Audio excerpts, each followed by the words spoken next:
കേന്ദ്രമന്ത്രി സുരേഷ് ഗോപി നടത്തിയ ഈ വിവാദപരമായ പ്രസ്താവന കേരളത്തിൽ വലിയ പ്രതിഷേധങ്ങൾക്കിടയാക്കുന്ന ഒന്ന് തന്നെയാണ്.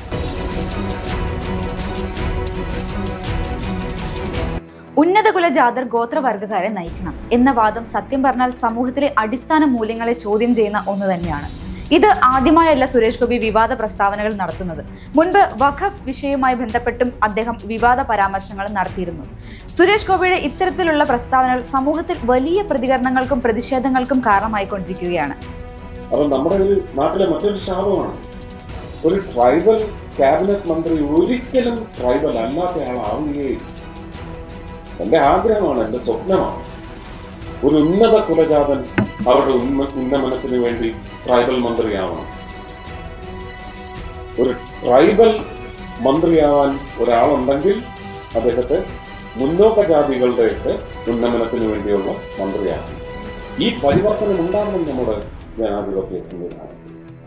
സോഷ്യൽ മീഡിയയിൽ ഇപ്പോൾ ഈ പ്രസ്താവനയ്ക്ക് മേൽ വലിയ ചർച്ചകളാണ് നടക്കുന്നത്. ആരാണ് ഇവരെയൊക്കെ ജയിപ്പിച്ചു വിട്ടത് എന്ന കമന്റ്സും ഉയരുന്നുണ്ട്. സമത്വവും നീതിയും ഒക്കെ പ്രോത്സാഹിപ്പിക്കേണ്ട നേതാക്കളുടെ ഉത്തരവാദിത്തത്തെക്കുറിച്ച് ചോദ്യം ചെയ്യേണ്ട അവസ്ഥയാണിപ്പോൾ. ഇതുപോലുള്ള പുതിയ വീഡിയോകൾക്കായി ഞങ്ങളുടെ ചാനൽ ഫോളോ ചെയ്യാൻ മറക്കണ്ട.